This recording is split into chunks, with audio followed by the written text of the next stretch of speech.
Broadcast is now starting. All attendees are in listen-only mode.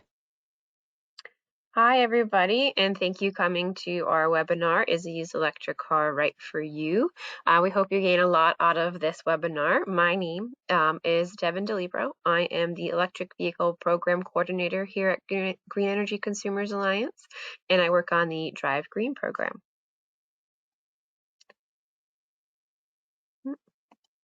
Okay, so just some webinar logistics. Everyone is muted to avoid background noise. We will have regular breaks for questions, so please send them via chat. I will have one of my coworkers, Kelly Shin, she'll be answering some questions in the chat and reading them to me when we have our breaks.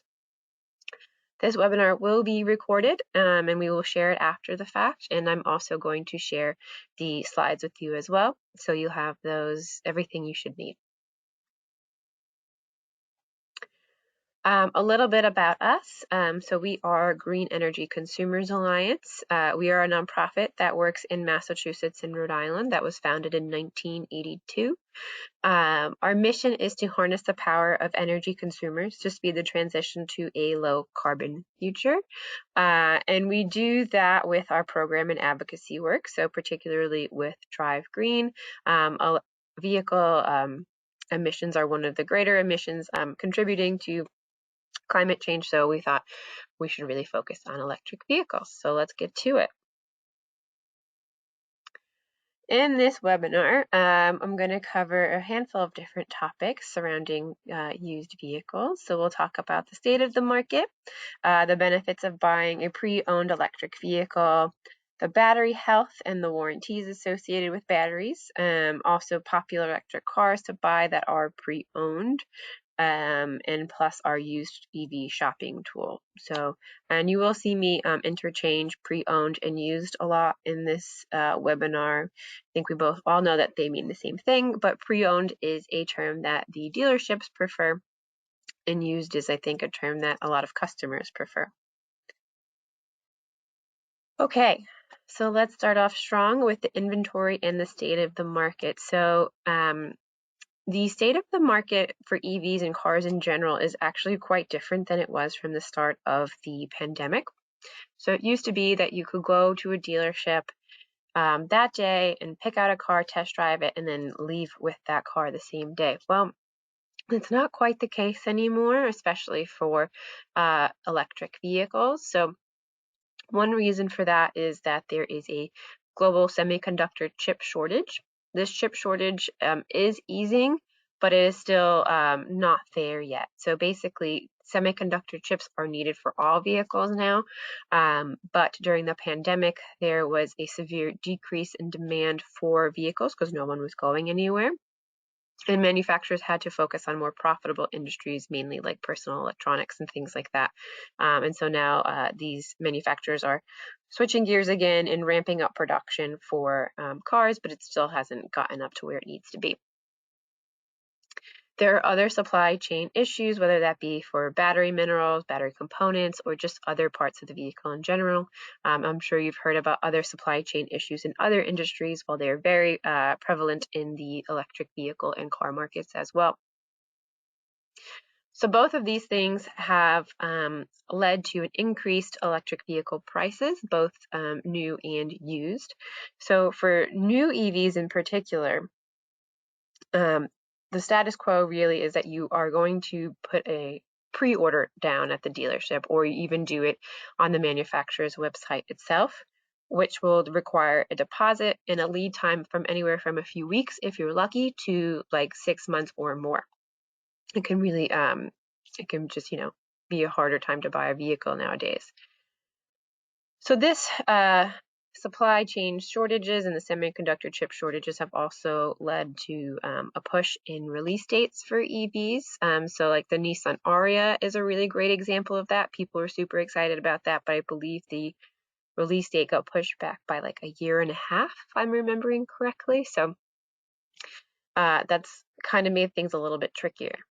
So now with all the things happening in the new EV market, it's really led to a change in the used EV market. So it's meant that there is an increased demand and increased prices for used EVs, And then now there's a used EV scarcity. So you really have to do your homework to try to find these vehicles.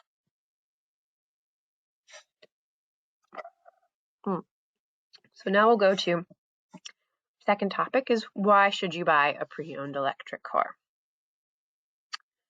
So there is a federal clean vehicle credit for used cars that just came online this year. Here is a list of the manufacturers and models of qualified used cars that you can find on the IRS website, which is really handy. I'm just going to go over the benefits and what you need to know about this clean vehicle credit. So there are battery requirements for new EVs that do not apply for used EVs. So just know that off the bat because that can make things confusing. For used EVs, the tax credit is $4,000 or 30% of the sale price, whichever is lower. But I do want to stress that it is based on your personal tax liability, so keep that in mind when you're shopping around. You also must buy your used EV from a car dealership, so it has to be a licensed car dealership, so no Craigslist, unfortunately. The car has to be 2 years or older and cost $25,000 or less. And this only applies to the first resale, so if you're the third owner and the previous owner already applied for and received the used car credit, you cannot receive it. And it has an income threshold that's different from the new clean vehicle credit of $150,000 for joint filers and $75,000 for individual filers. So this is kind of like nitty-gritty details, but it is good to know if you're considering buying a used vehicle. It's really important information. There are also state incentives to think about. So Rhode Island has a program called Drive EV that's both for new and used vehicles, but we'll talk about the used vehicles credits. So if you buy an all-electric car, which is no gas backup, you get $1,500 of a rebate, and you can get an additional $1,500 with Drive EV Plus program, but that is a program where you have income qualifiers, and it's usually for low to moderate income folks. It does also work for plug-in hybrids, which is a car that has a little bit of electric range and a gas backup. So you can get $750 for the regular Drive EV rebate and $750 for the Plus. It does come with qualifiers though, so there is a $40,000 price cap, and you have to apply on Drive EV's website in 120 days. And you must purchase this from a Rhode Island dealership, which, in all honesty, I think some people are finding a problem with because there's just limited inventory right now, and Rhode Island we're pretty small. In Massachusetts, so there's a program called More EV. As it stands right now, there's nothing for used EVs, but there is legislation that has been put into place that will allow for a used EV state incentive. We just don't know when that's actually going to be made available, so stay tuned on that.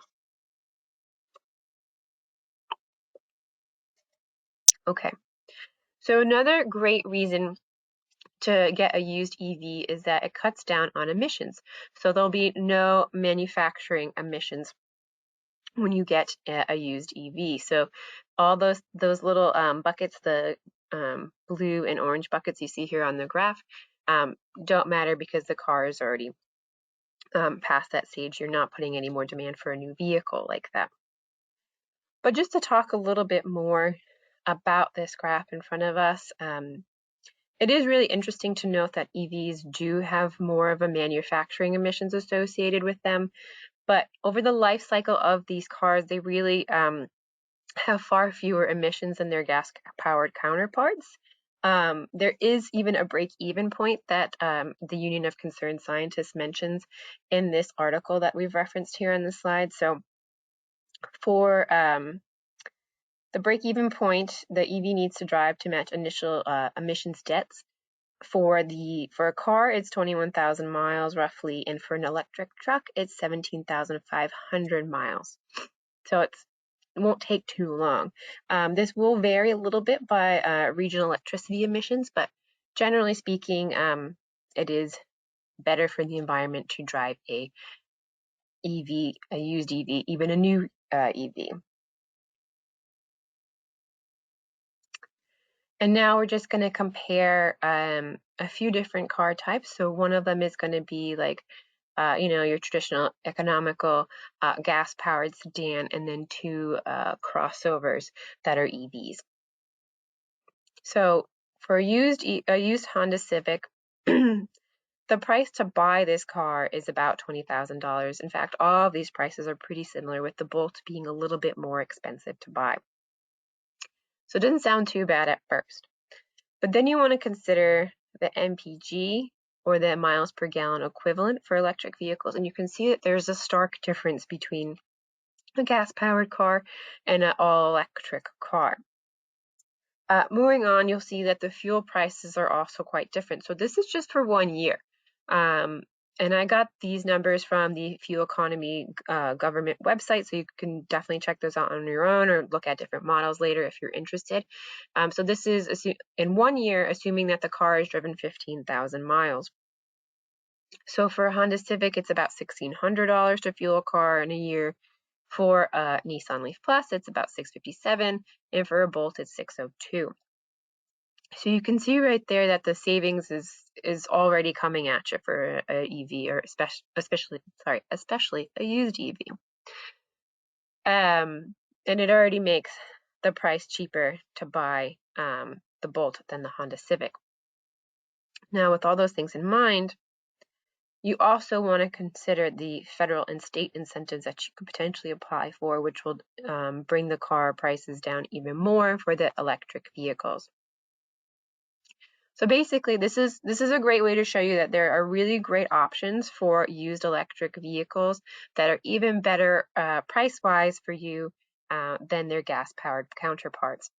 Now, these two cars, it is worthy to note that their ranges are different than their gas-powered counterparts. So for a Nissan Leaf Plus, the range was about 226, I believe, and the Chevy Bolt, the original range is 259. Then we'll go over a little bit of how that changes over time, but you can expect that it'll be roughly about the same for both of those cars. Now we're going to compare them to using the new versions of each car. So the Honda Civic is the cheapest car to buy off the bat, it seems like, right away. Then again, you want to factor in your fuel costs, and you'll see that really that changes pretty quickly because the fuel costs will bring it down. And then again, there are federal and state incentives for new electric vehicles, so that'll bring the car down even more. And it's worthy to note that the Chevy Bolt has a range of 259 in this case, and the Leaf has a range of 226 miles.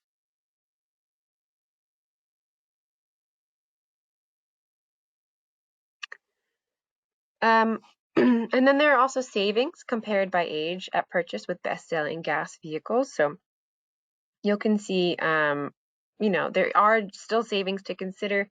All EV drivers save money compared to gas drivers over the lifetime of their vehicle because of lower fuel and maintenance costs. Now, in the next slide, I'm going to show you where there's one exception to the lower fuel cost rule, so to speak, because as long as I've been doing this for over 5 years, this is the first point of time where gas prices and prices of running your car in a mile of gas have been comparable to electric vehicles. So, excuse me. In the past few months, and even till now, electricity rates went up by quite a bit of money. So what that means is that the price to run your car on a mile of electricity has gone up, and it's on comparison with running your car on a mile of gasoline. So for National Grid customers, that meant it was 14 cents a mile on electricity. Eversource customers, it's 11 cents a mile. And Rhode Island Energy customers, it's 9 cents a mile. We did do some math, which you'll see here on the right-hand side. we did a gas comparison, and we took the 6-month average in New England of gas prices, which was, excuse me, $4.26 per gallon, which equaled to 14 cents a mile. Now, this is an average, and we did this math the end of November. I did do a more recent cost comparison earlier this month, where the average gallon of gasoline in Massachusetts was $3.30 roughly, which translates to 11 cents per mile. So you'll see here using the table that the price for Eversource customers is pretty equal for electricity and gas for running your car. It's still a little bit cheaper if you're a Rhode Island Energy customer, and you're not saving anything, actually spending a little bit more if you are a National Grid customer. And this is the first time I've ever seen this happen. It's always been cheaper to drive your car with electricity versus gas. However, it is important to note that there are supply cost changes that have been proposed and should be taking effect soon for Massachusetts and Rhode Island. So for the changing the supply cost changing for National Grid is proposed at 14.12 cents per kilowatt hour, and that's supposed to take place in May. And for Rhode Island Energy, it's 10.7 cents per kilowatt hour, and that's supposed to happen in April. So I don't have all of the math with the supply and delivery combined together, but just know that these prices should come down a little bit, and we'll have more math for you soon on our website. And this is just where you can find that math on our website. EVs are also a really great option for many different lifestyles and budgets. Depending upon the year and the range of the vehicle, depends what your use is going to be for that car. So if you're getting a car with lesser range, it'll be really great for people who are retired or mostly driving like around town, just doing your day-to-day like small activities. Could also be good for a 2-car household where someone is doing their day-to-day activities or like, driving around town, and then they have a second car for doing longer trips. It's really great for families with teenage drivers. That way they can only get so far. And it's really great for drivers looking for low cost of ownership and low maintenance costs, because EVs have way fewer maintenance costs, and we'll talk more about that in further slides. And some EVs have really great ranges, so they're good for your daily commute and your errands, things like that. They're even really great for road trips. The general rule is the farther back you go, the less the range will most likely be, and as far as battery degradation goes, and as far as just like the technology at the time. And I'll show you what that looks like in certain cars later. So like the Leaf, for example, started with a really low range and now has quite a bit of range. We have an example about that later. But you could get a car like a used 2020 Chevy Bolt, which has 259 miles of range. You get that at a really great price, and you can still do your road trips and do all of your normal driving because you still have that really great range. Another reason to go with the used EV is for all the reasons to go electric in general. So there are no noxious tailpipe emissions coming out of your tailpipe because you don't have a tailpipe with an EV, at least an all electric vehicle. So really that means that public health is going to be better because you're not putting all that particulate matter out into the air, which can cause respiratory illnesses or further asthma problems and things like that. EVs are also really quiet, and they provide a really smooth ride. I personally can hear the little like whistle thing that they make, so that's like a telltale sign of an EV, but they're generally very quiet. And then charging is really convenient. So charging can be done on the go. It can be done when you're at home. So like overnight, you just plug your car in like you would your phone, and then it's done and ready for you in the morning. Or if you have a long commute, you charge it at work if that's available to you. And then it's ready for you to go about your business at the end of the day, which is really awesome. There's also, if you use certain charging apps like PlugShare, for example, you can find free charging or charging that you still have to pay for, but sometimes you can luck out and find some free charging, which is even better. Okay, I'm going to take a break, drink of water, and I'm going to see if there's any questions.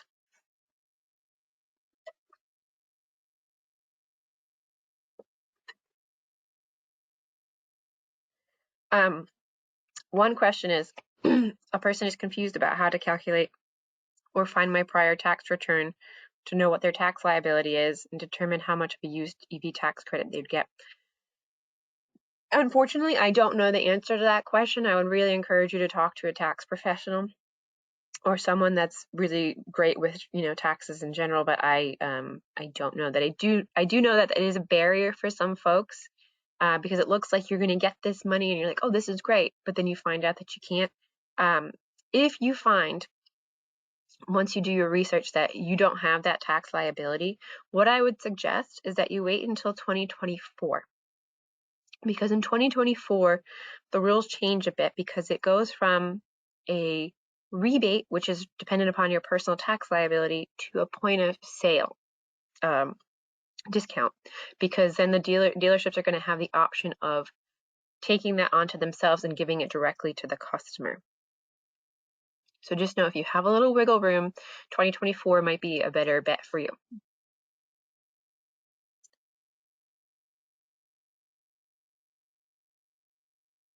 Okay, this is a really great question. It says, I would hesitate to buy a car sight unseen because I like to sit behind the wheel, test the ergonomics, play with the infotainment system, etc. What are my options for test driving if dealers do not have any particular model in stock or pre-owned or new? So Kelly did answer this question, but I just think it is worth voicing, and thank you, Kelly, for answering. We have developed a really great group on Facebook. It's called the Drive Green Community Group, where there's tons of EV drivers on there that are super friendly. There's people who are really new to EVs, and there's people who are like super experts, know all these crazy things that you would never think you would want to know. And some folks would even let you probably test drive their car if you're interested. I would just recommend writing a post. Alternatively, you can reach out to me once I send an email around and ask me if there's a particular car that you're interested in, and I can see if we have any EV ambassadors who are our volunteers who have those types of cars and would be willing to connect with you.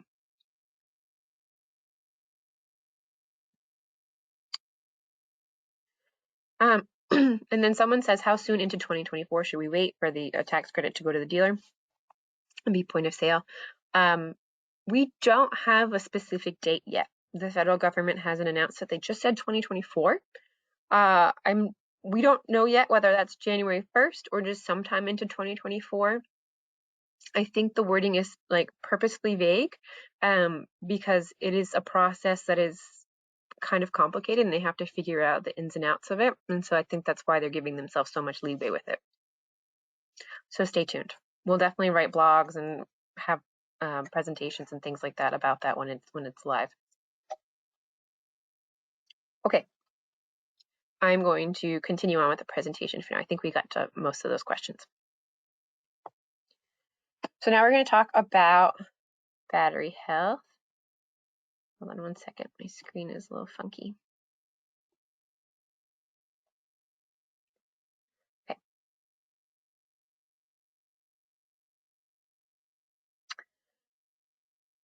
So electric cars will provide you more peace of mind than a gasoline-powered car, and we say that for a few reasons. So a common concern when drivers are considering switching over to an electric car is about the battery.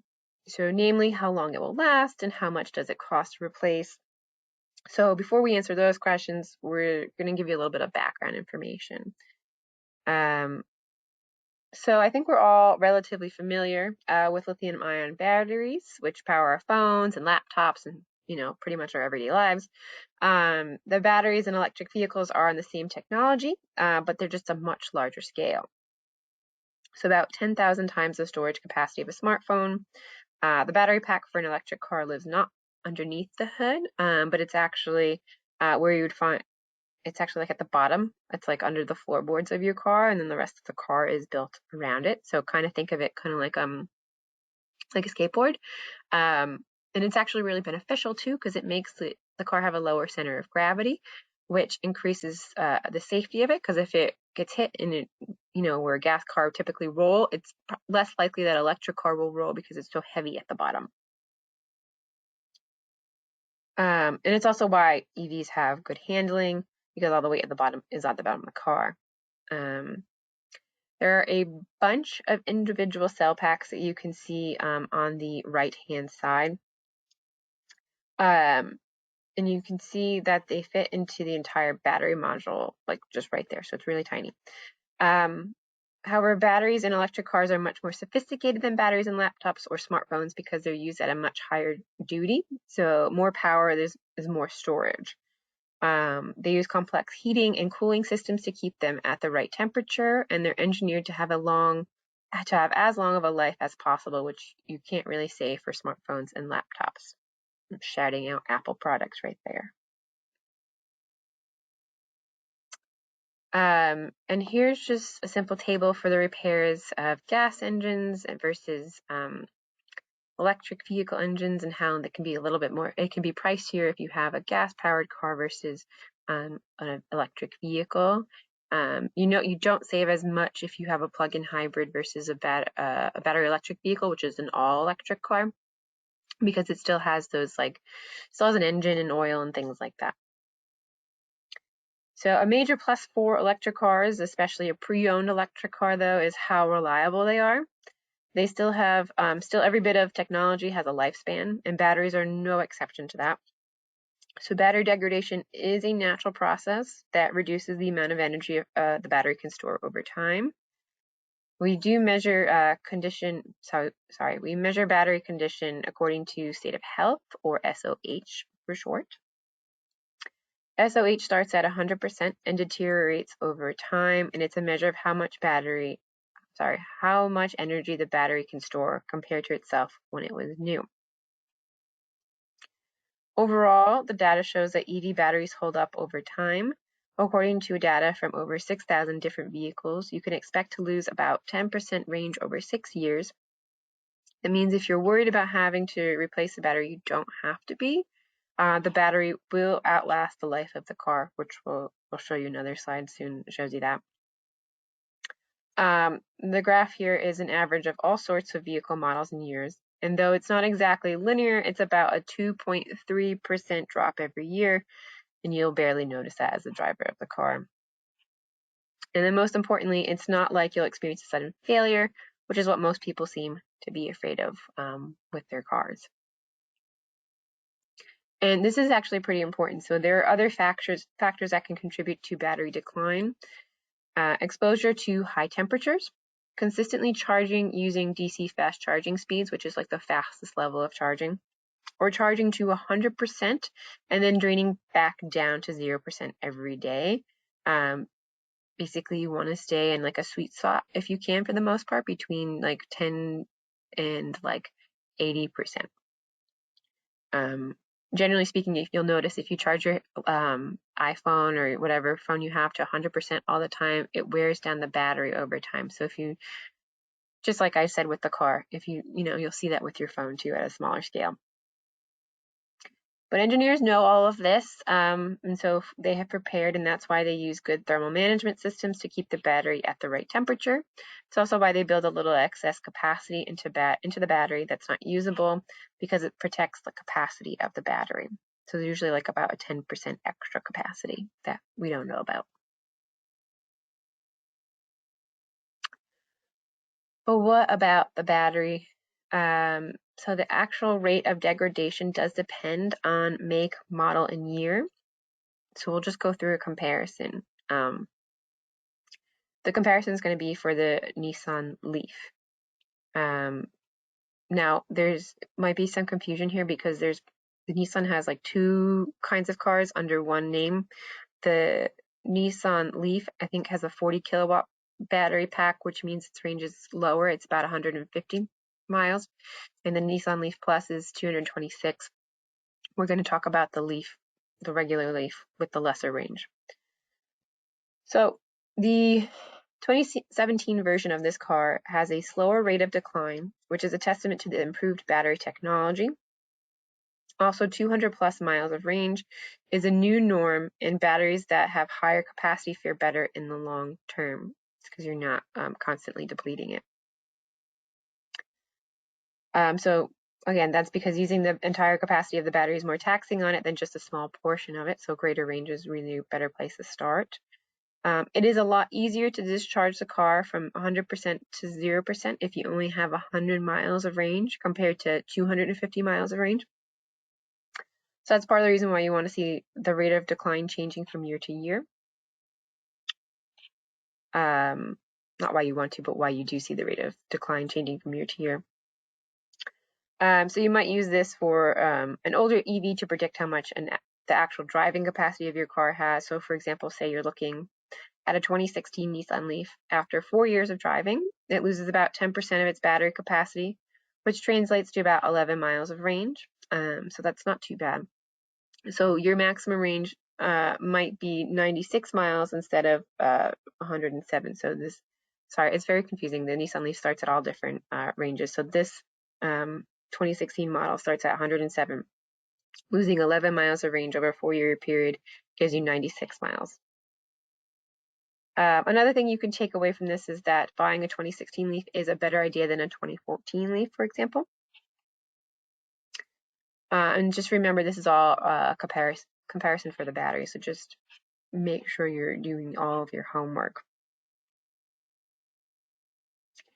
Or if you don't want to do so much homework, we found a really great tool that will do some of the homework for you.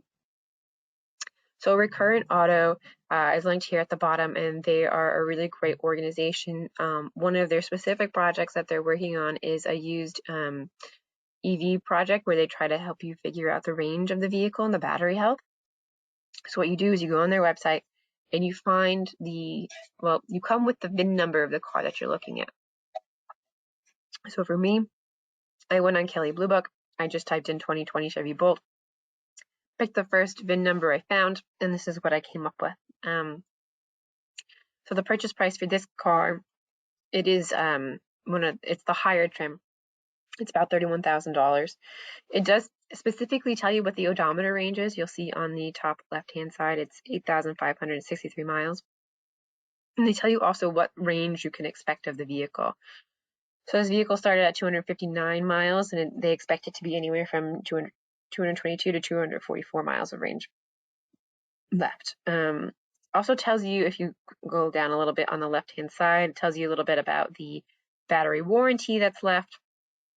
And manufacturers do, like, we'll talk about it a little later, they say like 8 years, 100,000 miles sort of thing. So it tells you the time or the mileage, whichever comes first. It tells you the battery size, which is really great.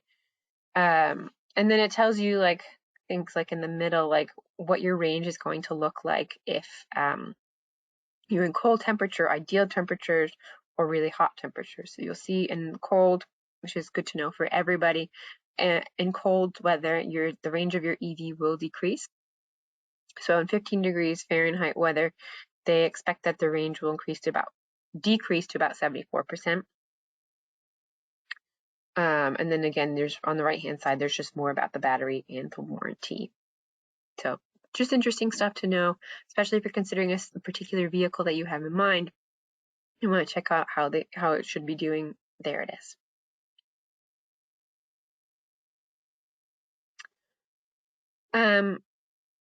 I've been kind of alluding to this slide a couple different times during this presentation. Warranties will cover a battery replacement if something goes wrong. Most manufacturers have an 8-year, 100,000 mile warranty on their batteries or thereabouts. So you'll see, I just picked a handful of the more popular models that are on the market right now. Some of them go above and beyond this. So the Prius Prime, which is the only plug-in hybrid example that I'm using here, has more years and more miles on it. And then the Tesla Model 3 is 8 years, but 120,000 miles, which is pretty cool. And what's really good to know here is most manufacturers will transfer the battery warranty to the second-hand owner. So, it's a great peace of mind thing to have.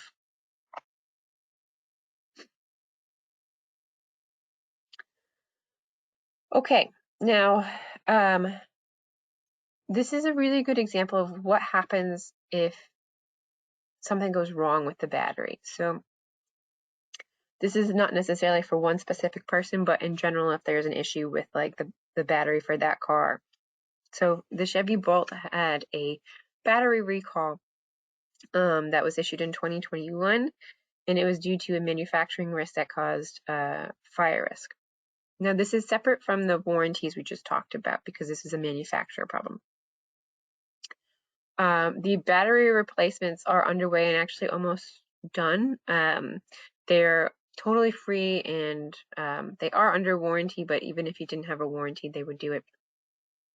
So this affects owners from 2017 to 2019 that had to get the battery replacements. It took some time, but a benefit to this actually was that when you got the new battery packs in, it actually increased the range because the technology had gotten better already. So they had now a 259-mile range. What is important to note that the fire risks do remain lower for EVs and gas-powered cars, but things like this will happen. So just be aware. Won't happen like a lot, but just it might happen every now and again. I'm going to take another water break and look and see if there's any more questions.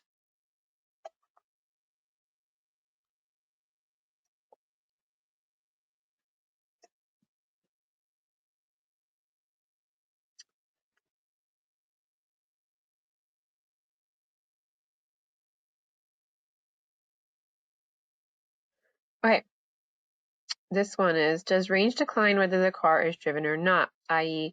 is battery decline associated with use time or both? Their municipality has a 2016 Nissan Leaf that only has 4,000 miles on it because staff only drive it occasionally and mostly around town, and also seldom charge it because we don't need to. What I would say is probably not, but you want to keep it at a certain level of charge. So you want to keep it between 20 to 80% of charge so the battery doesn't degrade. That's just where the battery is naturally happiest. So I wouldn't leave it on 0, and I also wouldn't leave it at like 100% either because it's just not good for the battery. But if it's not driven around a lot, shouldn't be a problem as long as it's kept at a decent level of charge.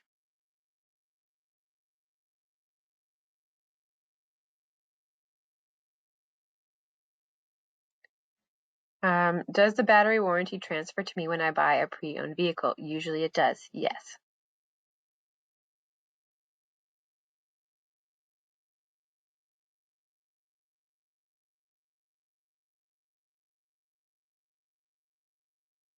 Okay, this person has a random question.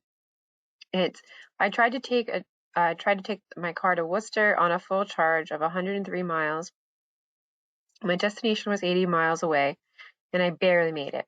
Range was so low that it was flashing me when I got there. I charged it to 89 miles during the event, but then on the way home, I had 29 miles left. What gives? So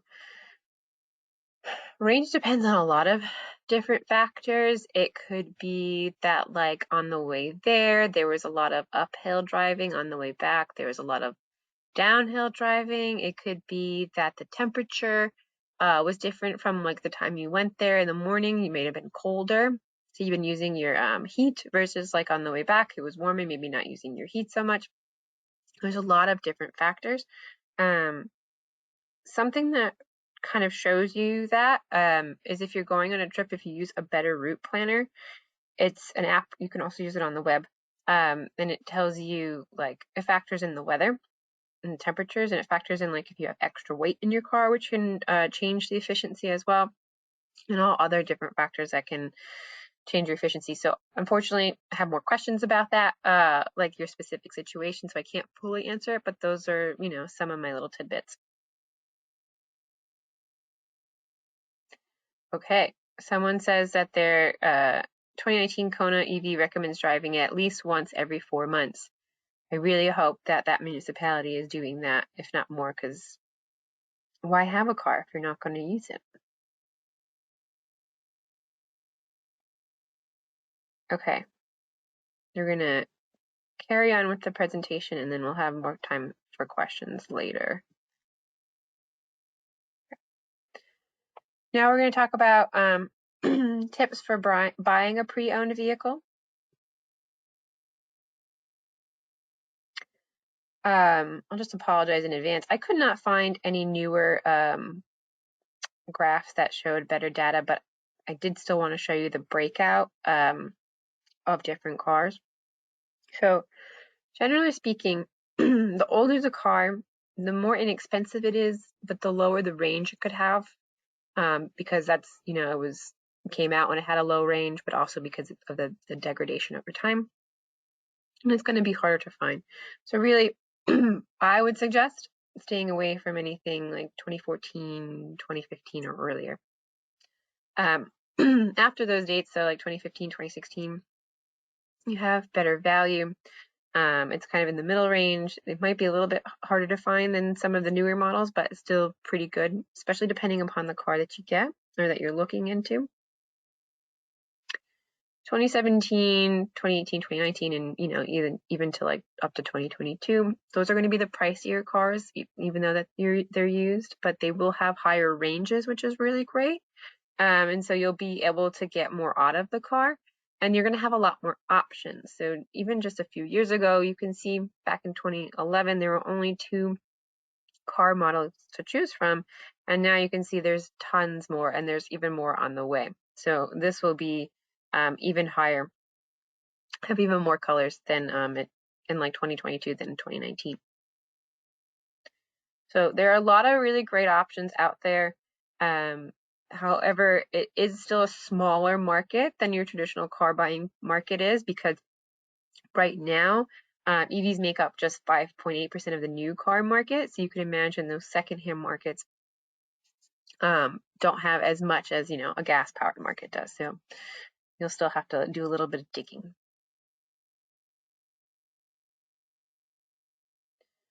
And now I just want to show you a comparison of kind of a little bit of what I just talked about. So, those cars that are quite a bit older, what their range looks like, what their prices look like versus newer cars. So if you start on the left-hand side, you'll see that the 2012 Nissan Leaf only got about 84 miles of range. It was really, really low. And the price is roughly $6,000. And again, most these prices I took from Kelley Blue Book. In 2016, range gets a little bit better, still not amazing. And so that's going to be less now than it was then, and it's going to be about $8,000. For the 2018, it's about 16,500. You get 151 miles, so again, a great increase in range. And then for the 2019, it's 226 miles for the Nissan Leaf Plus, and that's 16,500 roughly. That's about where the newest Nissan Leaf lives too. It's about 226 miles of range. So just know, the newer the car, generally speaking, the larger the range or the greater the range.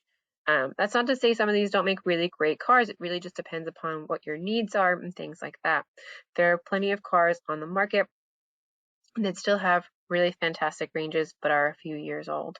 So it is all doable.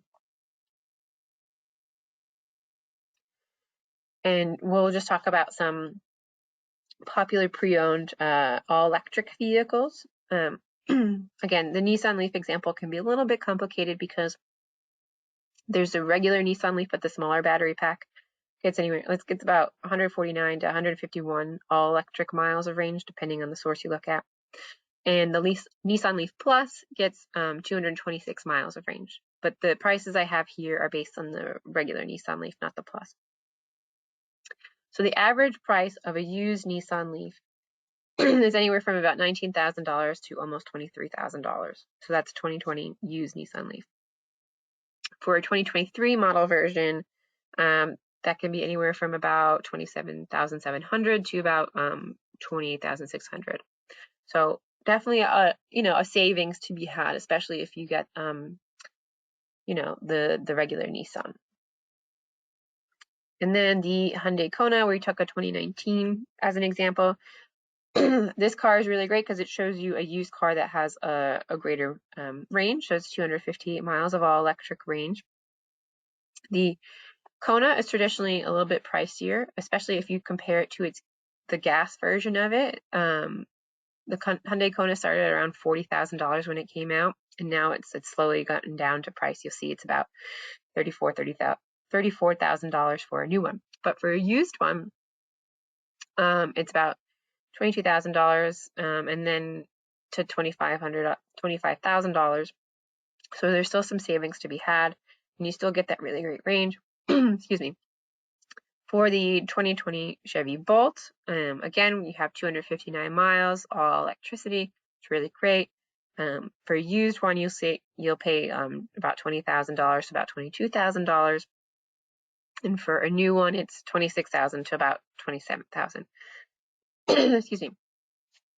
I will note again that we're not factoring in the state or the federal incentives here, so factor those in as well. So we've talked a lot about all electric used cars, so I kind of wanted to have a spotlight for the pre-owned market. One really great plug-in hybrid, unfortunately they stopped making it a few years ago, is the Chevy Volt. That you got anywhere from 30 to 50 miles of electricity depending on the year that you bought it, and it had then a full gas tank to back it up. The average price for one of these vehicles is anywhere from about $8,000 to about $23,000. So I'm assuming that'll be for like 2019 model years. Still a really, really great option for people who just want to dip their toes into the electric vehicle world. And then we have the 2017 Toyota Prius Prime. Another great option. It has 25 miles of electric range and then gas backup. It's a little bit pricier. It goes from anywhere from $21,000 to about $24,000. The 2023 model year hasn't been announced yet, so I can't put the comparison prices there. So stay tuned for that. Obviously, I can't put the comparison prices for the Volt or the Toyota Prius plug-in hybrid because they don't make newer versions of those. The Toyota Prius plug-in hybrid became the Prius Prime.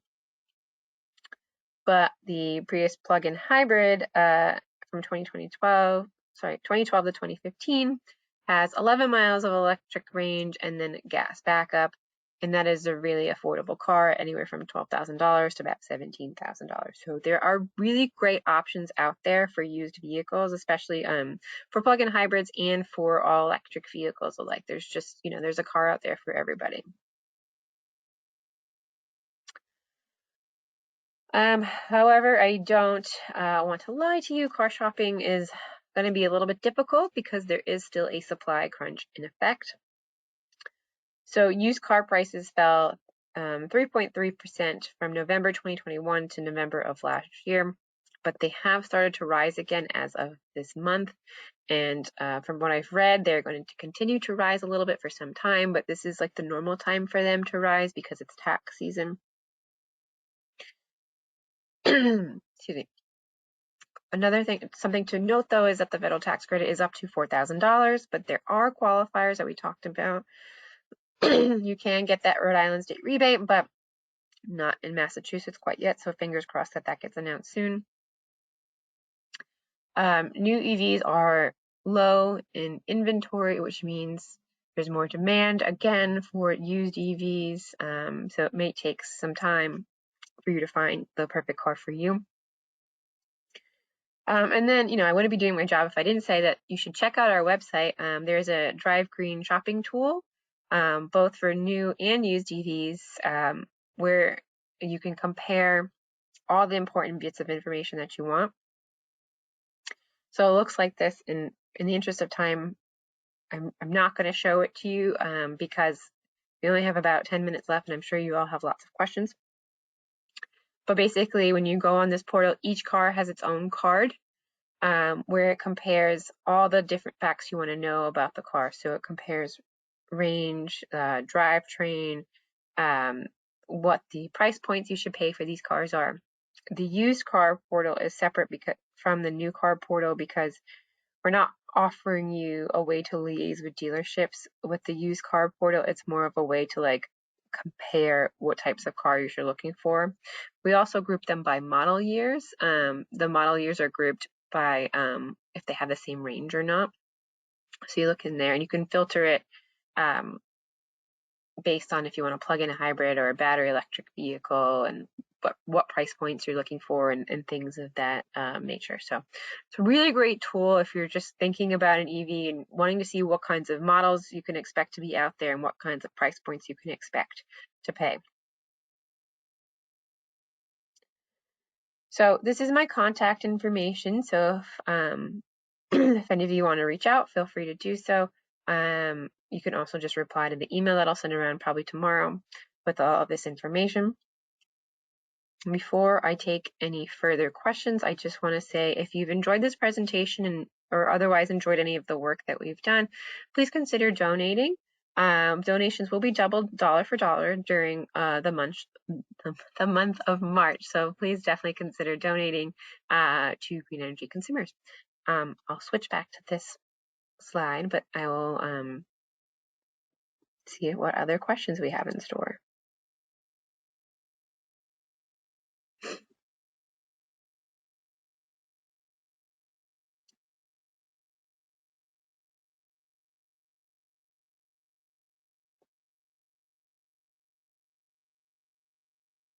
Okay, let's see.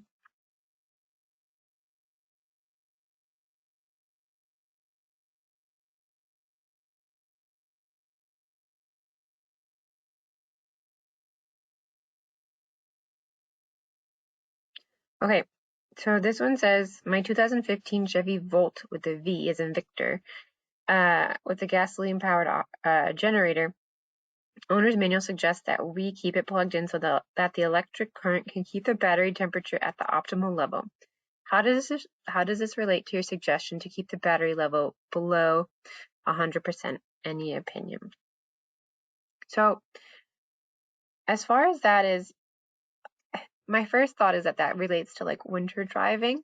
So when the battery is cold, it doesn't perform as well, and so you want to keep it plugged in to a certain extent to precondition the vehicle before you drive it, so you lose less range. For plug-in hybrids, it's a little bit different of a situation than your battery electric vehicle, because even if the electric range does degrade or decrease, it's not as much of a factor because you do have that gasoline backup. And so maybe that's why they're telling you to keep it plugged in all the time, because they're not so worried about that. But I'm not sure of the intentions behind that, to be honest with you. I think you should follow the owner's manual. I think it'll be fine. But again, Volts only have about, I don't know what the 2015 does, but I do know a 2017 Volt has about 53 miles of range. So it shouldn't be too bad.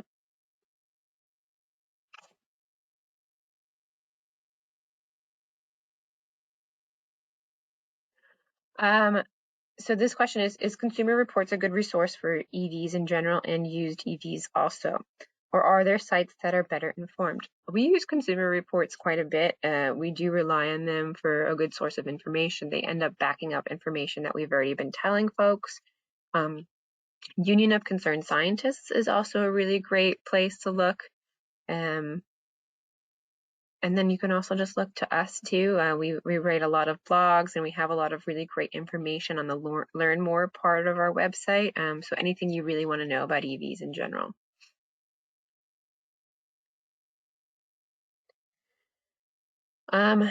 This question is, do you plug-in hybrids switch back and forth between electric and gas depending on which is most efficient at that moment, or do they use up the electric range all at the beginning and then switch to gas? Weirdly, that answer is both. It depends on the car. So some cars are designed to switch back and forth, and some cars are designed to just use all of the electric energy first.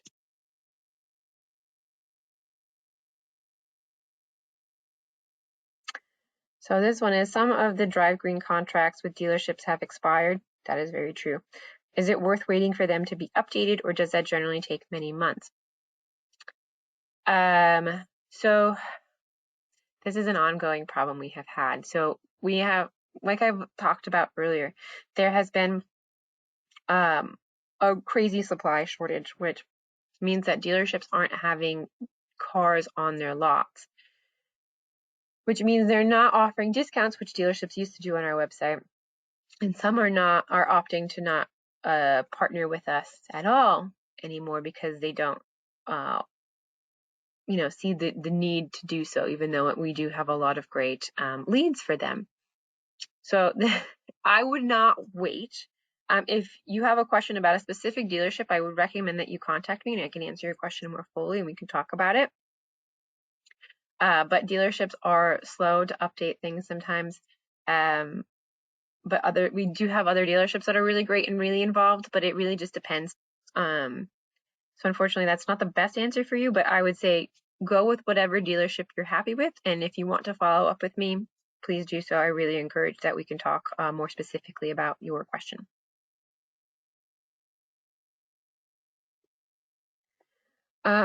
This question is, how do you get state of health on used cars? So I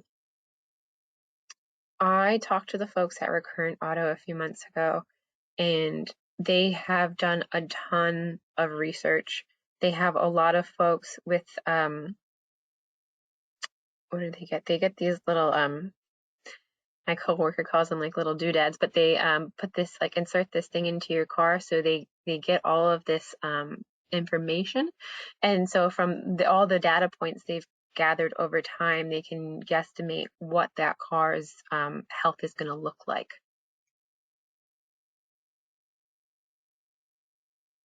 But I would really encourage you to check out their website because they do a really great job. And then if you're considering looking at specific vehicles for like winter driving and decrease in range, they do an awesome job at that too. Because I can tend to tell you generally what that will look like, but on a specific car, it's a lot more research intensive.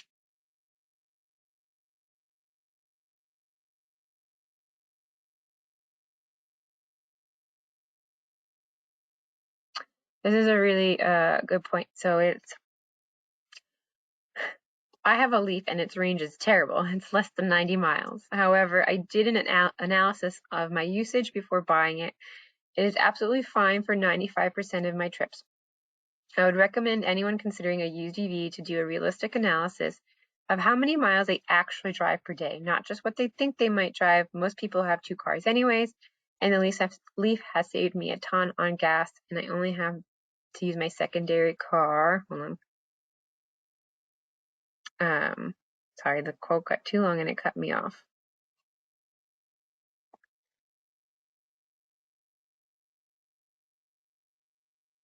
Oh, only have to use my secondary car occasionally, plus I love it. So I feel like that's a really, thank you, John. I feel like that's a really good quote to end this on. I really hope that you all appreciated this webinar and learned a lot. I appreciate all your questions and that you're being so active in the chat. I will follow up with you in the coming days, and I hope to see you at future webinars. Thank you, everybody.